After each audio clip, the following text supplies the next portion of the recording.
yëg sëñ Bamba ak yitte ci liggéeyub sëriñ Bamba bi ay ca murit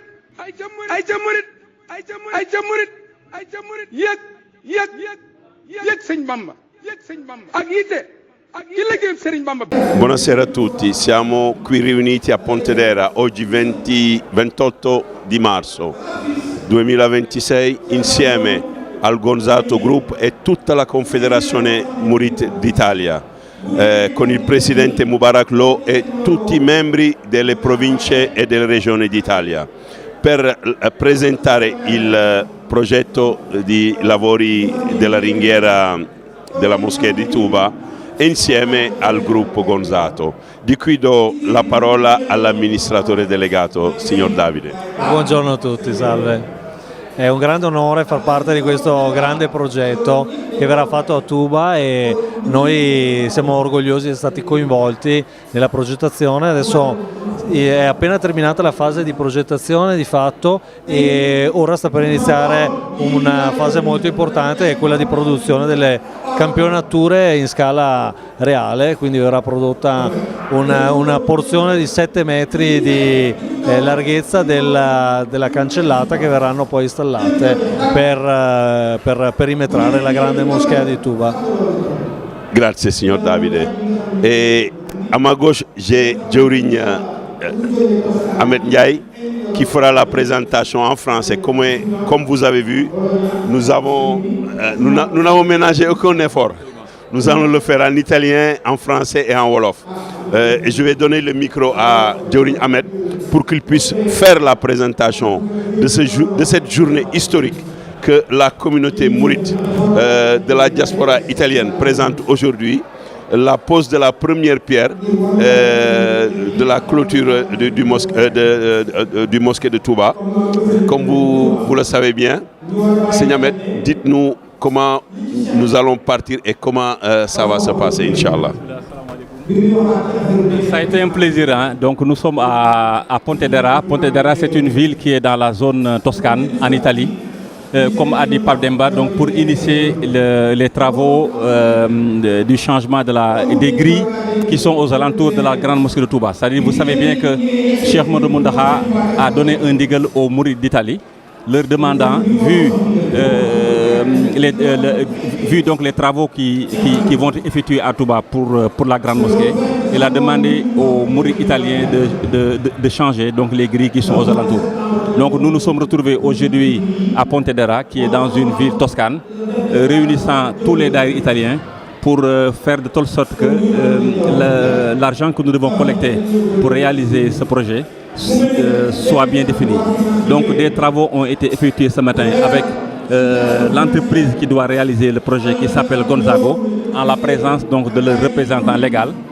Ils nous ont fait un exposé sur comment les travaux doivent être déroulés, le temps que ça doit être pris. Ils nous ont même fait approximativement un prix sur le prix final. Donc c'est un grand projet, c'est un grand honneur pour les mourides d'Italie et nous nous sommes retrouvés, nous sommes bien déterminés et disons qu'effectivement aujourd'hui à Pontedera on a senti que les choses vont démarrer sous de brefs délais, vu que Cheikh Bass a dit que les projets de Touba auront une durée de 14 mois. Nous pensons aussi que pour ce qui est des grilles de la grande mosquée, nous devons faire de telle sorte que ça se réalise au même moment. Voilà, donc ce que nous disons, nous le faisons donc sous la supervision de Serigne Mubarak Lo, qui est le président de tous les daïras d'Italie, en la présence aussi de ces homonymes qui sont éparpillés de partout l'Italie. jërëjëf sëñ Ahmed kon damay jox sëñ am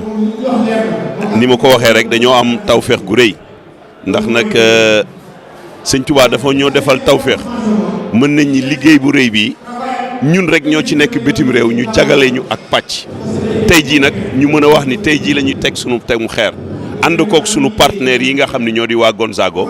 ci ndigalu Serigne Mubarak Lo waaye ñu ànd ceeg Italie yëpp sëñ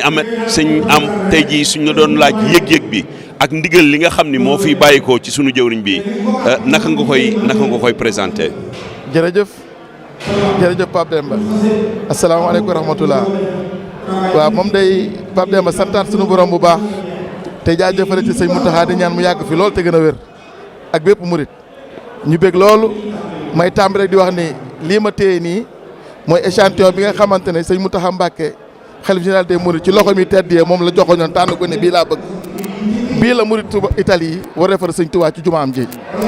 kon nag képp koo gis nga xam ne lii moom la sëñ Mountakha tànn ñoo koo defar nag ànd ko nasaraan si nga xam ñoo taxaw ñi groupe Gonzato di groupe boo xam ñooy groupe leader ci domaine bii ndax man mi ko xam naa ki dara ndax fanweer ak ñett maa ngi collaboré ak ñoom ci liggéey bi ñu war ko liggéey nag mu war ko liggéey bu sell mu liggéey boo xam ne ñëpp bàyyi xel ni modèle Touba lay tudd prototype la prototype nag boo la ko déggee mooy buñ ko defaree ba pare marque bi Touba moo koy moom képp ku ko bëgg rek xalif général des mourides moo la koy jox bu dul loolu doo ko mën a am kon nag yëg-yëg bi rëy na yëg-yëg bi neex na yëg-yëg bi foor na ñu ñaan yàlla sunu borom yàlla nañ ko tàmbali bismillaahi rahmaani rahiim jaaw ko ci alhamdulilah rabbil alamin jébal ko sëñ Mountakha te mu bokk ci addee yi mu nangu ci bàkki sëñ Touba jërë ngeen jëf. jërëjëf sëñ Am kon mbooloo mi woote baa ngi noonu.